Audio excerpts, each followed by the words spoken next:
जाहिद मामा जी, जावेद मसूदी साहब, हमारे प्रधान जी सद्दाम मलिक साहब। मेरी तमाम लोगों से गुजारिश है, वक्त के साथ पिछले काफी वक्त से मंच चला रहे हैं, इस वक्त यहाँ तशरीफ फरमा है। और हाजी मुबीन साहब, ताले वाले मुबीन भाई चिताई वाले मसूदी यहाँ पर तशरीफ फरमा है, उनका वेलकम है, स्वागत है। और हमारे आपकी मोहब्बत में चलकर आ रहे हैं।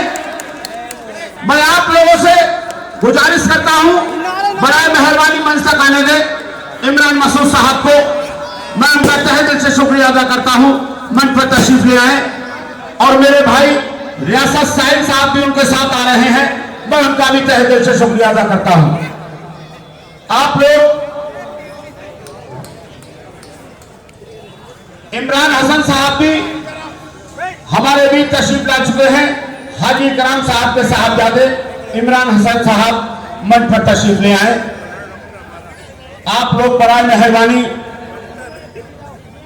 रखी गई है, तमाम अपने दलबल के साथ बबलू भाई, लियाकत अली मसूदी साहब, यूसुफ भाई, याकूब भाई, भूरे भाई, नन्हे भाई, मेहताब भाई, परवेज भाई, यूसुफ भाई सरदने वाले, दिलशाद भाई, रियाज भाई टेलर, भूरे भाई साहब के लिए इमरान मसूद साहब कि पहले तालीम से तुम जो मोड़ दिए जाओगे, पहले तालीम से तुम मोड़ दिए जाओगे, फिर किसी जुल्म से तुम जोड़ दिए जाओगे, फिर किसी जुल्म से तुम जोड़ दिए जाओगे। हाथ से हाथ की जंजीर बनाकर निकलो, हाथ से हाथ की जंजीर बनाकर निकलो, वरना धागे की तरह तुम तोड़ दिए जाओगे।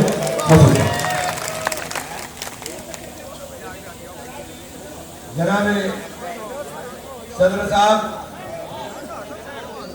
हमारे क़यामुद्दीन मसूदी साहब, हमारे प्रत्याशी अब्दुल रहमान साहब, यहाँ पर मौजूद मोअज़्ज़िज़ बुजुर्गों और नौजवान साथियों, दोस्तों, मैं बहुत कम वक्त के अंदर संजीदगी के साथ कुछ बात करना चाहता हूँ। और आज के इस हालात के ऊपर बात करना चाहता हूँ जिन हालात के अंदर चुनाव हो रहा है। दिल्ली का चुनाव स्टेट के अंदर हो रहा है, लेकिन इसका मैसेज पूरे मुल्क के अंदर जाना है। सरकार बनाने और सरकार बिगाड़ने में दिल्ली का बहुत बड़ा हाथ नहीं होगा इस चुनाव का। ना ये कुछ देने वाला है, ना ये कुछ लेने वाला है, लेकिन एक ये मैसेज देने वाला चुनाव है। और मैं आपसे एक बात कहने के लिए आया हूं कि खौफ के अंदर जिंदा रहना छोड़ दीजिए, खौफ के अंदर वोट डालना छोड़ दीजिए। जब तक आप खौफ के अंदर जिंदा रहेंगे और खौफ के अंदर वोट डालने का काम करेंगे, उस दिन तक भारतीय जनता पार्टी को आप हरा नहीं सकते हो। पूरे मुल्क में अगर भाजपा को हराना है तो एक ही रास्ता है, वो रास्ता है कांग्रेस का। और अगर आपने उस रास्ते को सीधे चुनने का काम कर लिया तो भारतीय जनता पार्टी की हार का रास्ता उसी दिन शुरू हो जाएगा। साथियों, मैं ये बात हवा में नहीं कह रहा हूं, मैं ये बात साफ साफ इसलिए कह रहा हूं, बराबर का सूबा है उत्तर प्रदेश। उत्तर प्रदेश के अंदर आपने 2022 का चुनाव देखा, 2022 का चुनाव देखा। 2022 के चुनाव में समाजवादी पार्टी एक तरफा सरकार बनाने का नारा लगा रही थी। उनके नेता एक्ट कर रहे थे जैसे मुख्यमंत्री बन गए हो, लेकिन जब नतीजा आया तो नतीजा आपके सामने है। फर्क उन पर नहीं पड़ता है कि उनकी सरकार बनती है कि नहीं बनती है, फर्क पड़ता है हम पे जब बहराइच होता है, संभल होता है। आज मुल्क में हमारा हाल क्या कर दिया, ये सीलमपुर की गलियां ये यमुना पार के दंगे जिस वक्त हो रहे थे उस वक्त क्या था? मुसलमान घर में रहे तो दंगाई घुसके मारे, और मुसलमान सड़क पे रहे तो सीधे पुलिस गोली मारने का काम करे। ये हाल क्या कर दिया है मुल्क के अंदर? इस हालात से लड़ने के लिए जरूरी है कि आप कांग्रेस का साथ दें। आज आपसे ही पूछना चाहता हूं, सबसे ज्यादा जरूरत तो इज्जत की है। हम तो इज्जत के भूखे हैं। जो पार्टी का नेता आपसे वोट मांगने भी ना आता हो, उस पार्टी के कैंडिडेट को वोट देने का काम करोगे? केजरीवाल को यह फुर्सत नहीं कि वो हमारे दर्द में शिरकत करे। जब गोली चल रही थी तो मुख्यमंत्री थे।